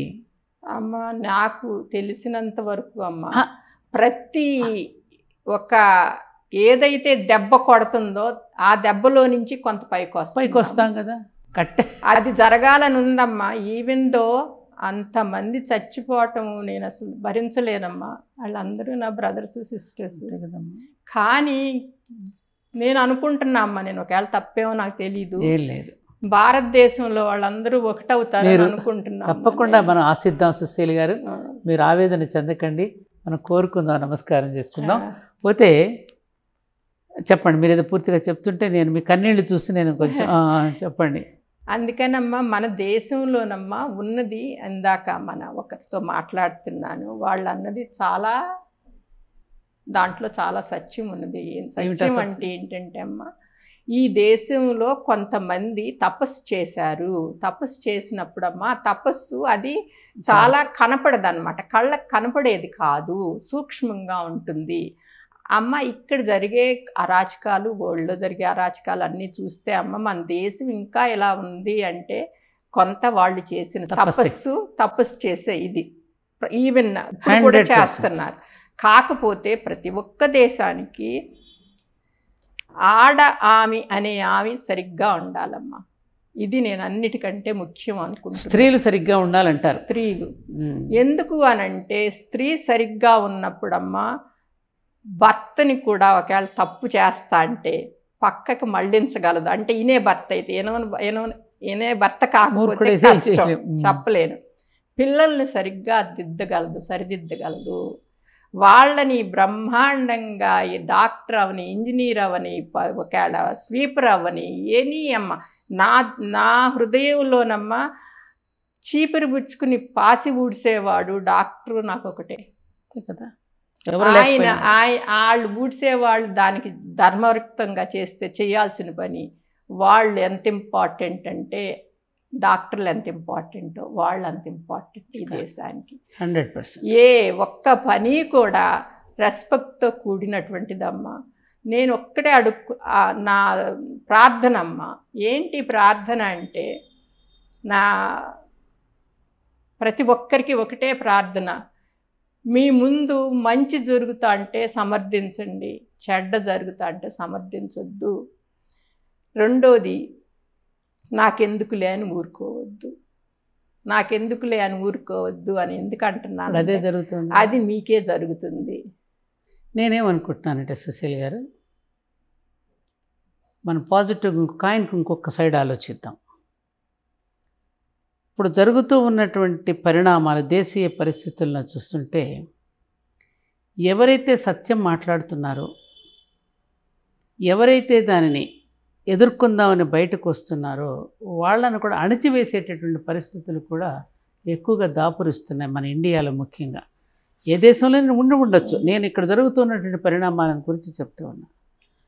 అందరి మనసులోనూ హృదయాంతరాళాల్లో మన దేశం పట్ల, మన ధర్మం పట్ల జరుగుతున్న సామాజిక పరిస్థితులు ఒక దుఃఖం ఉంది, ఒక ఆవేదన ఉంది. దానిని మళ్ళీ తిరిగి బ్రతికించి బట్ట కట్టించేటువంటి యోధుడు ఎవరైనా కనుక సరైనటువంటి వాడు దొరికితే గనక అతని చెయ్యి పట్టుకుని వరుసగా పైకి రావడానికి జాతి సిద్ధంగా ఉందనేది నా అభిప్రాయం. అది ఎవరా అని ఆలోచిస్తున్నారు. ఆ రకమైనటువంటి భావజాలం కలిగిన వాళ్ళందరూ కూడా ఒక్కసారి చేతులెత్తితే వాళ్ళ మీద మళ్ళీ జాతి యొక్క పునర్నిర్మాణం జరుగుతుందనేది నాకున్నటువంటి ఆశ. లేదంటే మానవత్వం ఇంకా పూర్తిగా అడుగంటిపోయిందని నేను అనుకోవడం లేదు. కాకపోతే ఆ ధీరత్వం అనేది రాకపోవడానికి గల కారణాలు ఏమిటంటే మన న్యాయ వ్యవస్థ, పోలీసు యంత్రాంగం, అలాగే జర్నలిజం, పాలనా వ్యవస్థ, ఇవన్నీ కూడా ముఖ్యంగా విద్యా వ్యవస్థ, ఏది చూసినా కూడా చాలా వరకు భ్రష్టు పట్టే ఉంది. అది ప్రజల తప్పు కాదు. ప్రజలకి కనుక పౌరధర్మాన్ని కనుక నేర్పించేటటువంటి ప్రయత్నం ఎక్కడన్నా మనకు అసలు జరిగిందా? వేస్తే ఏముందిరా, జైల్లో వేసేస్తే రేపే వచ్చేసేయచ్చు, బెయిల్ తీసుకుని వచ్చేయచ్చు అనేటువంటి సింపుల్గా మాట్లాడేసుకుంటున్నారుగా. తప్పు జరిగిన చోట ఎక్కడన్నా శిక్ష జరుగుతోందా? శిక్ష వేస్తున్నామా అసలు? దీనికి అంతటికీ కారణం ఎవరు? ఇందాక మీరు మొట్టమొదటి వేసిన ప్రశ్నకి సమాధానం నాకు రాలా మీ దగ్గర నుంచి. ఎవరు ఆడిస్తున్నారు ఈ తెర వెనుక? భగవంతుడా? అమ్మ, భగవంతుడు అంటే నేను ఎప్పుడు ఒకే రకంగా అనుకుంటా. భగవంతుడు ఒక చోట ఉండి ఒక చోట ఉండకుండా ఉండడు. మీలో ఉన్నాడు, నాలో ఉన్నాడు, అందరిలోనూ ఉన్నాడు. ఎందుకు అని అట్లా అంటున్నానంటేనమ్మా, మీరు గమనించండి, మనం ఇప్పుడు కూర్చుని ఉన్నాం కదా ఇక్కడ, ఇట్లా ఒక 4-5 రోజులు కూర్చుని ఉంటే ఈ వేడికి మనకి చెమట పట్టి బట్టలు పాడైపోతాయి. పాడైపోతే మనం ఏం చేస్తాం, వాష్ చేసుకుని మట్టిని నీట్గా పెట్టుకుంటాం అమ్మ, సబ్బు ద్వారా, నీటి ద్వారా. కానీ మనస్సు అనే దానికి మనం వాష్ చేస్తున్నావా? నేను అనేది అది కాదు సుశీల్, మనసులో మనసు మారిందే 100% మనసులో తేడా రావాలి. ఈ విధంగా ప్రపంచం మొత్తం మన మానవ జాతిలో ఈ రకమైనటువంటి అవలక్షణాలు రావడానికి ఏదో మనకి వెనక రోజులు అంటారు చూడండి, తోలు బొమ్మలాట, అవును సంథింగ్ ఏదో ఇందాక మీరు ఏదో మాటల రూపంలో కూడా అన్నారు ఇందాక, అవును అవును. అది నేను మిమ్మల్ని అడుగుతున్నాను. అది అమ్మ ఏమవుతుందంటే ఇండియా ఎంత చాలా పెద్ద దేశం కదమ్మా, దీన్ని ఏ రకంగా కంట్రోల్ చేయగలరు? అది నేను అడిగేది. రెండు రకాలుగా 3 రకాలుగా చేయగలరు. ఒకటి ఏంటంటే మీకు ఏం తెలీదు, మీకు అసలు ఏమొచ్చు, అంతా మాకే తెలుసు అనేది ఒక తత్వం. మన ఇక్కడ కూడా నమ్ముతారు కొంత, మనకంటే బయట వాళ్ళకి ఎక్కువ తెలుసు అని. రెండోది ఏంటంటేనమ్మా రిలీజన్ పట్టుకొస్తారమ్మా. రిలీజన్ పట్టుకొస్తే చాలా ఈజీ సెపరేట్ చేయటం. సెపరేట్ చేసినప్పుడు కంట్రోల్ చేయటం ఈజీ. అందరూ ఒకే రకంగా ఉన్నారనుకోండి, ఇండియాని అసలు ఎవరు జయించగలరు? నాకు ఒకసారి చెప్పండి అమ్మా, ఒకసారి చెప్పండి. జయించలేరు, ఎవరు జయించలేదు కదా. సో మూడోదమ్మా డబ్బులు. ఎందుకు తీసుకొస్తున్నారు ఇవన్నీ అంటే అమ్మా, నాకు తెలిసినంత వరకు నేను నేర్చుకున్నది, కాకపోతే కనుక ఎవళ్ళన్నా మనకు చెప్పొచ్చు 2-3 విషయాలమ్మా.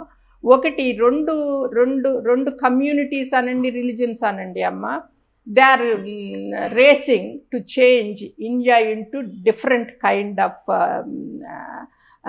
హిందూస్ అనే వాళ్ళని మార్చేయటం చాలా తేలిక అని తెలుసుకున్నారు. ఎందుకు తెలుసుకున్నారని నేను అనుకుంటున్నాను, ముస్లిం దేశాలను మార్చలేకపోతున్నారుగా, వెళ్ళి ట్రై చేయమనండి, ఒక్కళ్ళని ట్రై చేయమనండి, వాళ్ళు డిసప్పీర్ అయిపోతారు ఒక్క రోజులో. ఈ దేశంలో ఎందుకు చేస్తున్నారు, ఎలా వస్తుంది?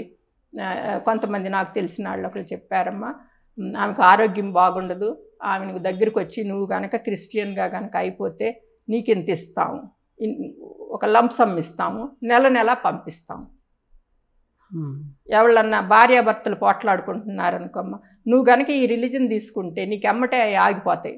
జబ్బు వచ్చిందనుకోండి, నీకు ఈ జబ్బు కనుక తగ్గిపోవాలంటే ఆ దేవుణ్ణి ప్రార్థించాలి.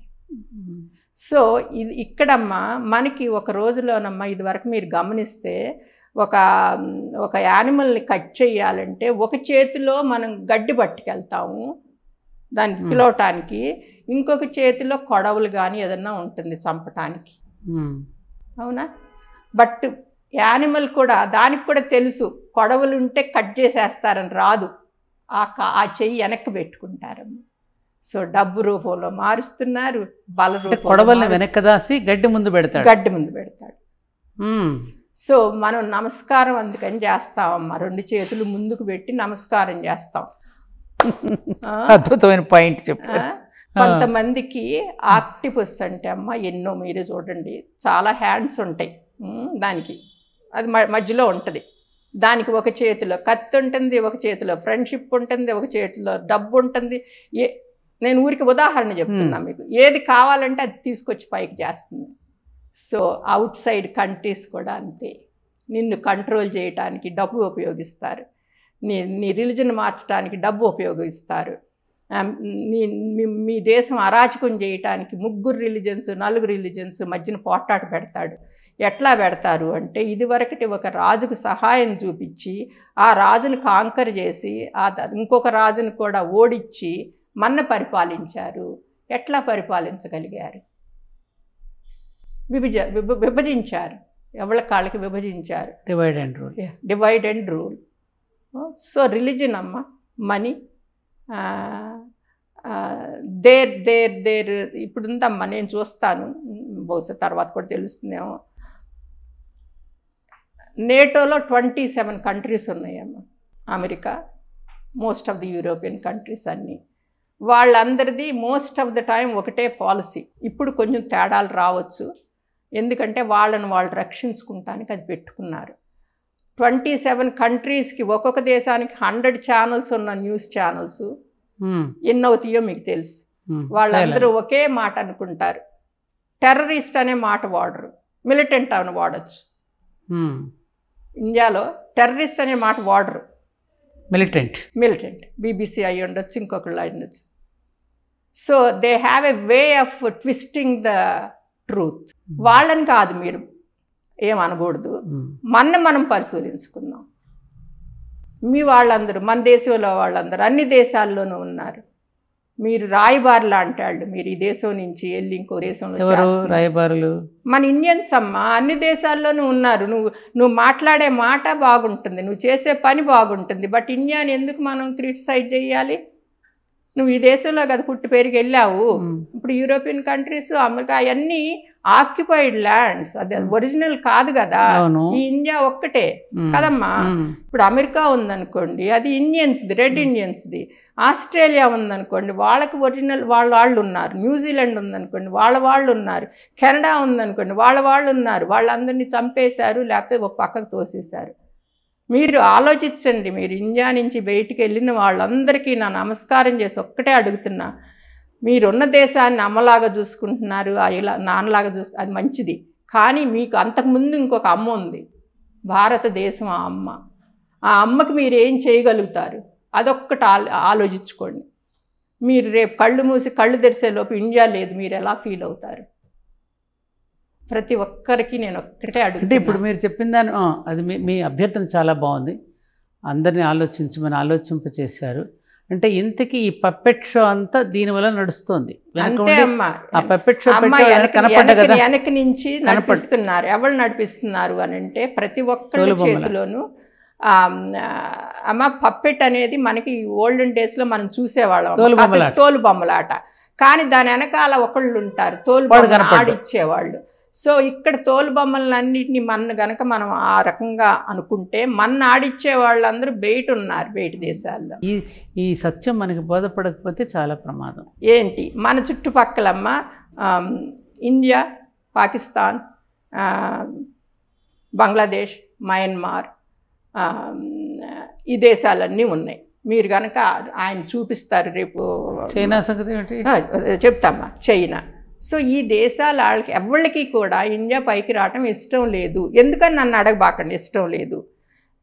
మిగతా దేశాల వాళ్ళకి కూడా ఇష్టం లేదు ఇండియా పైకి రావటం. సో ఏ రకంగా మన కంట్రోల్ చేస్తారు? నాకు ఒక్క కారణం తెలుస్తుంది రావడానికి ఇష్టం లేకపోతే. కరెక్టో కాదో మీకు తెలియదు, చెప్పండి. ఇది ఏ ప్రపంచంలో ఎక్కడా లేనట్టుగా భగవంతుడి యొక్క అవతారాలు ఎత్తింది, వీరులు సూరులు పుట్టింది, అనేక మంది తపస్సంపన్నులు గురువులు జన్మించి తపశ్శక్తిని జ్ఞానాన్ని ధారపోసినటువంటి భూమి ఇది కదా. అందుకని చూడండి, మన బ్రెయిన్నే వాళ్ళు తీసుకుపోయి వాడుకుంటున్నారు. మన వేదాల నుంచే పట్టుకునే వాళ్ళు అన్నీ మేమే కనిపెట్టేస్తామంటున్నారు. మన పూర్వీకులు ఏనాడు వీళ్ళకంటే ముందే కనిపెట్టేశారన్నీ. అమ్మ, మీకు తెలియందేముంది, చాలా రోజులు భూమి ఫ్లాట్గా ఉందనుకునేవారు. ఓన్లీ మన వేదాసు అన్ని వేల ఏళ్ల కిందట భూగోళం అన్నారు. గోళం అన్నారు, అవును. అంటే ఏంటి, రౌండ్గా ఉంది.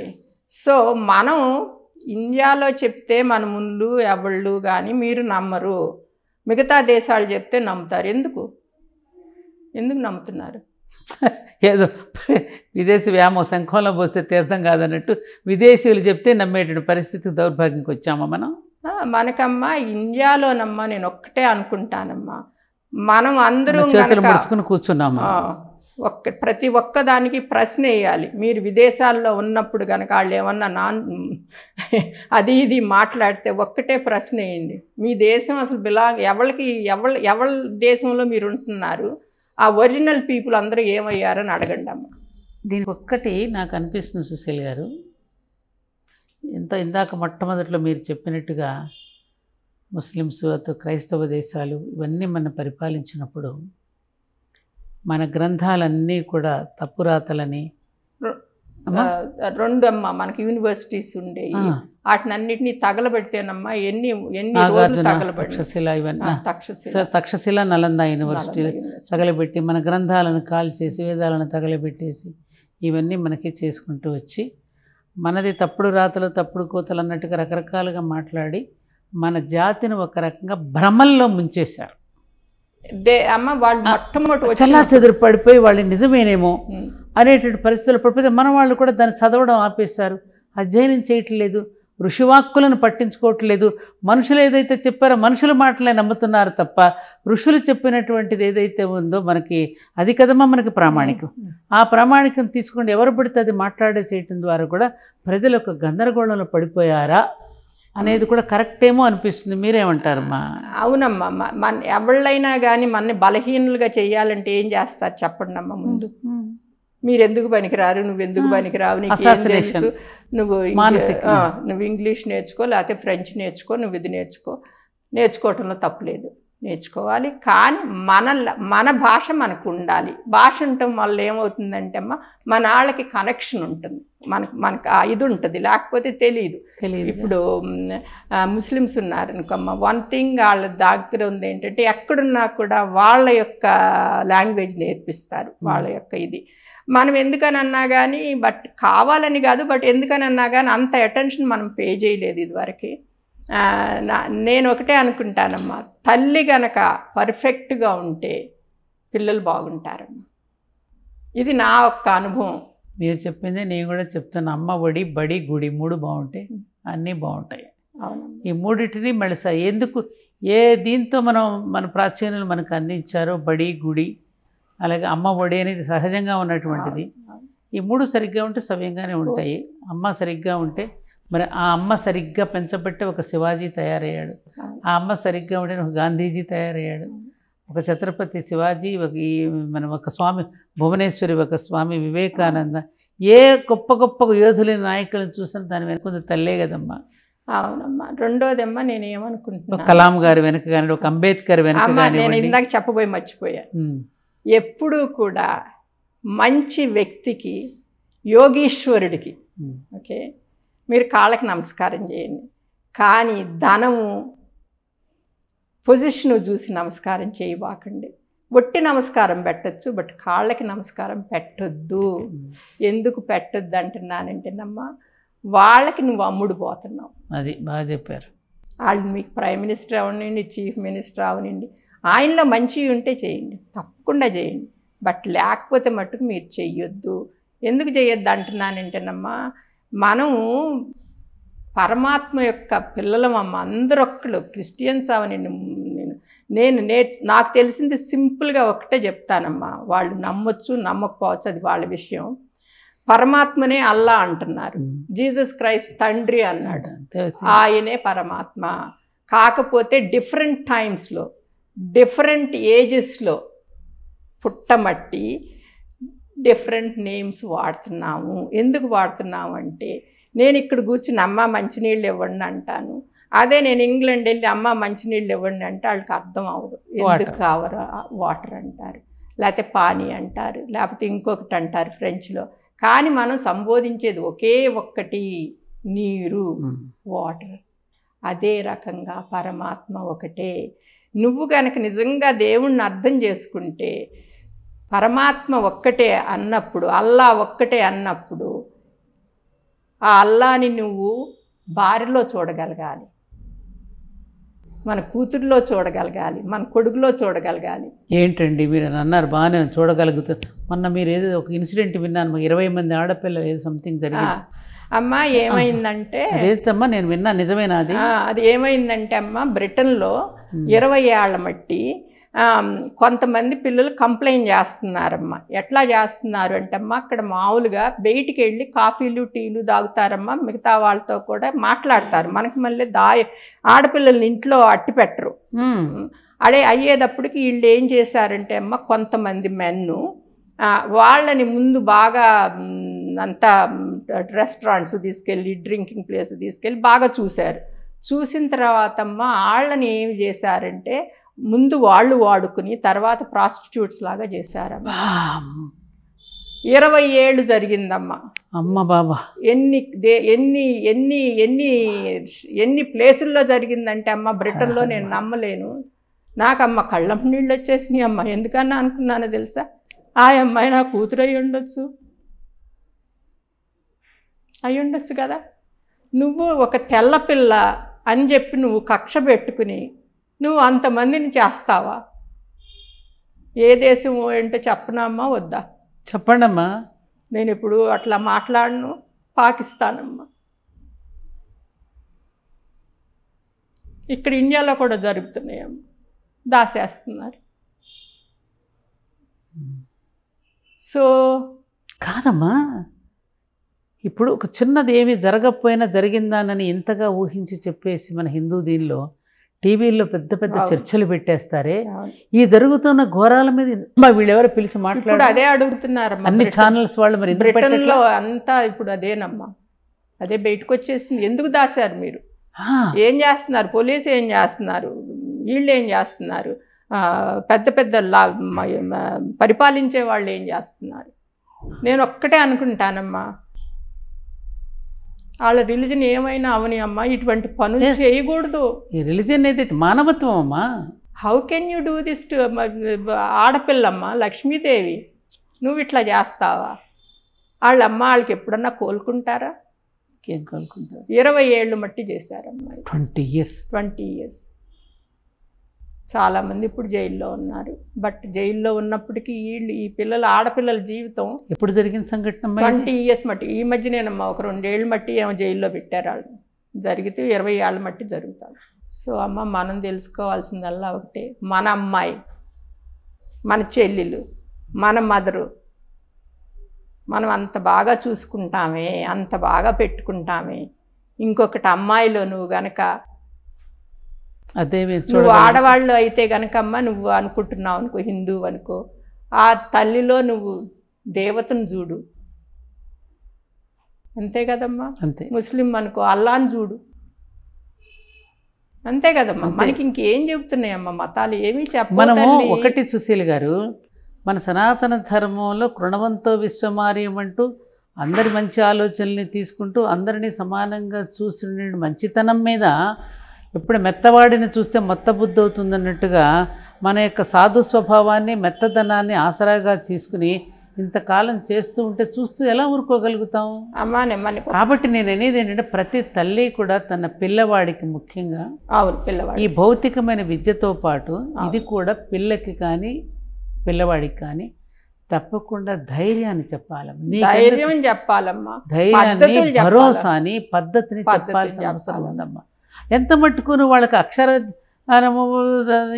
కాన్వెంట్ స్టడీస్కి పంపించేసి అమెరికాలో పంపించేద్దాం, చదువులు చెప్పించేసేద్దాం, ఉద్యోగాలు చేయిద్దాం అనే రీతిలో గందరగోళంలో పడుతున్నాం. కానీ తన దాకా వస్తే రేపు అది మన వరకు వస్తే ఏం చేస్తాం మనం? ఎవరు కాపాడతారు మనల్ని? నేను ఒక్కటే అనుకుంటున్నానమ్మా, మన దేశం మొత్తంలో ఉన్న జనం అంతా నేను నమస్కరించి ఒక్కటే అడుగుతున్నా, మీరు ఏమైనా చెయ్యండి. మీరు క్రిస్టియన్ అవ్వండి, ముస్లిం అవ్వండి, హిందూ అవ్వండి, సిక్ అవ్వండి. ఈ దేశం మీ తల్లి. ఈ దేశం బాగుంటే నీ బిజినెస్ బాగుంటుంది, నువ్వు బాగుంటావు, నీ పిల్లలు బాగుంటారు. మొన్న వచ్చిన వార్లో మన దేశం కనుక ఆపకపోతే మీరందరూ ఏమయ్యేవారు? మన ప్రభుత్వం కానీ, మన సైనికులు కానీ ఏమయ్యాయి? మీరు సంపాదించిన డబ్బులన్నీ అదొక్కటి ఆలోచించుకుంటే తెలుస్తుందమ్మా. ఉదయం లేవగానే నమస్కరించుకోదగినటువంటి వాళ్ళు సైనికులు. అవునమ్మా. వాళ్ళని ఒక్కటే అనుకుంటా అమ్మా, నేను మనకు ఆల్రెడీ ఉండుంటుందమ్మా, నేను కనుక్కుంటున్నాను. ఒక్కొక్కళ్ళు ₹1 ఇస్తే కూడా అమ్మా 1.4 బిలియన్ రూపీస్ వస్తాయి. ఒక్కొక్కళ్ళు ₹10 ఇచ్చారనుకోండి, ఆ ఫండ్కి ఎంత అవుతుంది? తప్పకుండా చేయాలి. అది ₹100 ఇచ్చారనుకోండి, ₹1000 ఇచ్చారనుకోండి, ఒక చీర కొనుక్కుంటే బోల్డ్ అవుతుందా మరి? ఆ డబ్బులు వాళ్ళకి ఇస్తే మన దేశం బాగుంటుంది. వాళ్ళకి ఆలోచన ఎంతమందికి అంత చేయగలిగితే అమ్మా, మన గవర్నమెంట్ సరిగ్గా ఉండాలి, మన ప్రజలు బాగుండాలి, మన సంస్థలు బాగుండాలి. అమ్మా కొంతమంది అదాని అని అంటారమ్మా. నేను ఒక్కటే చెప్పదలుచుకున్నా వాళ్ళకి, అదానీ గారు మీకు నచ్చకపోవచ్చు, ఆయన్ని గురించి మీరు క్రిటిసైజ్ చేయొచ్చు, కానీ మన ఇండియాకి మీరు కనుక వెళ్ళి చూస్తే చుట్టుపక్కలమ్మా మనకి ఇవి కొనాలమ్మా. అంటే మన ఆర్మీ పెట్టుకుంటానికి బేసిస్ అయ్యి అవి ఆయన కొన్ని కొంటున్నారనమాట. కొనేటప్పుడు మిగతా దేశాల వాళ్ళకి ఇష్టం లేదు, మేము పెట్టుకుంటే మాకు చాలా కలిసి వస్తుంది, ఇండియా పెట్టుకుంటే ఇది ఈయన్ని రిమూవ్ చేయాలి అని చూస్తున్నారు. అందుకని బయట నుంచి మనకు కాల్ వస్తుందమ్మా, మనం ఇవాళ ఈ వారం ఏం మాట్లాడాలో. అదానీని గురించి మాట్లాడాలంటే అదానీని గురించి, ఇంకో దాని గురించి మాట్లాడాలంటే ఇందాక పప్పెట్ మాస్టర్స్ అన్నాను చూడండి అమ్మ, వాళ్ళ దగ్గర నుంచి వస్తున్నాయి మనకి ఏం మాట్లాడాలి అనేది. ఎందుకంటేనమ్మా మన కనుక చూసుకుంటే పర్ల్స్ ఆఫ్ రింగ్స్ అని ఒకటి ఉందమ్మా, పర్ల్స్ ఆఫ్ డైమండ్స్ అని ఉంది. అంటే మన చైనా మన ఎట్లా చుట్టుముడుతుంది, దానికి ఇండియా ఎట్లా చెయ్యాలి, ఈ రెండు మీరు చూసుకుంటే చాలామందికి తెలుసు కదా, ఆన్లైన్ చూసుకుంటే అవి రెండు మీకు కనపడతాయి, ఎక్కడెక్కడ ఎవళ్ళు కొంటున్నారో, మన ఎలా చుట్టుముడుతున్నారో. ఇంతకీ సుశీల్ గారు, మీరు ఏమిటి ఇప్పుడు ఈ చర్చించినటువంటి విషయాలు అన్నింటికీ గల పరిష్కార మార్గం మీరు ఎలా అనుకుంటున్నారు? మన దేశ భవిష్యత్తు, మన దేశ ఇలా ఉంటే బాగుంటుంది మన దేశ భవిష్యత్తు అంటే మీ ఫీలింగ్ ఏంటి? నా ఫీలింగ్ ఏంటంటేనమ్మా, నేను మొదటి నుంచి అనుకుంది, నాకు తెలిసింది చాలా సింపుల్ అమ్మా. నన్ను నేను మార్చుకోవాలి, నేనంటే ఏంటో తెలుసుకోవాలి, అప్పుడు నేను చేయగలుగుతాను. బట్ పక్కాళ్ళని నేను ఏ రకంగానూ మార్చలేను. వాళ్ళకి వాళ్ళు మార్చుకుంటే తప్పితే ఇంకొకళ్ళు మార్పు లేదు. మీరు ఎప్పుడన్నా చూడండి అమ్మా, ఏ మనిషి అయినా నాలో తప్పు ఉందని తనే చూపిస్తాడా? వేలు అదర్వైజ్ ఆళ్ళల్లో తప్పు ఉందని చూపిస్తాడా? మనలో మార్పు రావాలమ్మా. ఇండియా అంటే ఏంటి? ఇండియా అంటే ఇదొక నాకు అసలు వర్డ్ కూడా లేదమ్మా ప్రపంచంలో. అసలు ఆ వర్డ్కి ఎలా చెప్తాం మనం ఇండియాని గురించి? అసలు ఇండియా ఏంటి అంటే మహాన్ అని అనేసి అనుకుంటాం అంతే. అది కూడా చిన్నది. ఇండియా బాగుంటే అంతా బాగుంటుంది అమ్మా. ఇది నా హృదయంలో నుంచి వస్తుంది. ఏ రోజైతే ప్రపంచం మొత్తం బాగుంటుంది. ఏ రోజైతే మీరు ఇండియాని డిస్ట్రక్ట్ చేయడానికి చేస్తారో ఆ రోజు మంచి రోజు కాదు. మీకు మంచి రోజు కాదు, మాకు మంచి రోజు కాదు. అదొక్కటే గుర్తుపెట్టుకోవాలమ్మా మనం. అద్భుతమైన మాట చెప్పారు, అద్భుతమైన మాట. ఇది చెప్తుంటే నాకు ఒక పాయింట్ గుర్తొచ్చింది. అన్ని రకాల సౌకర్యాలతోనూ ఒక ఆధునికంగా అద్భుతమైన ఒక ఓడను తయారు చేశారట. అన్ని రకాల సౌకర్యాలు ఉన్నాయి, దానిలో లేనిదంటూ లేదు. ఆ షిప్ను చూసి ఒక విదేశీయుడు ఒక మాట అన్నాడు, ఇటువంటి అద్భుతమైన ఓడకి భారతదేశం అనే చుక్కాని కనుక ఉంటే బ్రహ్మాండంగా ఉంటుంది అన్నాడు. అదే భారతీయత అనే చుక్కాని కనుక దీనికి ఉంటే ఈ ప్రపంచం అనే ఓడకి అద్భుతంగా ఉంటుంది అన్నట్టు. అమ్మా నేనేమనుకున్నానంటే, చాలా మంచి మాట చెప్పారమ్మా. నేనమ్మా ఎటువంటి వాళ్ళకి కాళ్ళకి నమస్కారం చేస్తాను తెలుసా? కలాం గారు లాంటి వాళ్ళు. రెండు మన చేతులెత్తి నమస్కరించదగిన గొప్ప మహానుభావుడమ్మా. ఎంతమందిని కావాలమ్మా మనకు అటువంటి కలాం. చూడమ్మా, ఆయన పేరేమిటి, ప్రహ్లాద్ రామారావు గారని మొన్న మనకి బ్రహ్మోస్లో మన తెలుగువాడు కలాం గారి పేరుతో తయారైన ఒక గొప్ప యోధుడు వాళ్ళ విజయాన్ని సాధించడానికి ప్రహ్లాదుడు అనే పేరులోనే ఉంది కదమ్మా. ఆ హిరణ్యకశిపుడిని ఏ విధంగా ఇది చేశాడు గుర్తొస్తే ఇవన్నీ మనకి చరిత్రలో జరిగినవి మళ్ళీ మానవ రూపంలో పునరావృతం అవుతూ ఉంటాయమ్మా. నేను అనుకుంటా అమ్మా, కలాం గారిని తలుచుకున్నప్పుడు నాకు కళ్ళం నీళ్ళు వస్తాయి. నిజంగా తండ్రి ఎంత చేసావు ఈ దేశానికి నువ్వు, ఎంత. కొంతమంది ఏమో బాంబులు పెడుతున్నారు, నువ్వేమో ఇండియాకి అంత మంచి చేసేళ్ళు. ఏం కావాలమ్మా మనకి? చూడండి ఎంత తేడా ఉంది. ఆయన ఏ జాతీయుడు ఏమ్మా? ఆయన ఏమన్నాడు, మిస్సైల్ రామేశ్వరంలో గుడిగంటల శబ్దం విన్నట్టుందన్నాడు. అది ప్రయోగించి వ్యక్తిత్వంలో చూసారు ఎంత తేడా ఉందో చూడండి. అంతకు ముందు మన దేశంలో ట్రై చేస్తారు ఇది పెట్టడానికి, ఈ బాంబును కనుక్కుని చేయటానికి. చేస్తే కొంతమంది విదేశాల వాళ్ళని చంపేశారు, కొంతమందిని దగ్గరగా వచ్చేసారు ఈ బాంబు తయారు చేయటానికి. అంటే మిగతా దేశానికి ఎందుకు చేయనిచ్చారు? మరి ఇజ్రాయెల్ పక్కన ఇరాన్ ఉందని మీరు చేయనివ్వటం లేదు, బట్ మీరు పాకిస్తాన్ని చేయనిచ్చారు కదా, ఎందుకు చేయనిచ్చారు? ఇద్దరు కొట్టుకుంటే మీరిద్దరికీ వెపన్స్ అమ్మవచ్చు. ఇది నేను బయట నుంచి మాట్లాడేది. పప్పెట్ మాస్టర్స్ అంటారు సార్. చాలా సంతోషం అమ్మా. నమస్కారం అమ్మా. మళ్ళీ మీరు తిరిగి వచ్చినప్పుడు మళ్ళీ కలుసుకుందాం చాలా విషయాలు.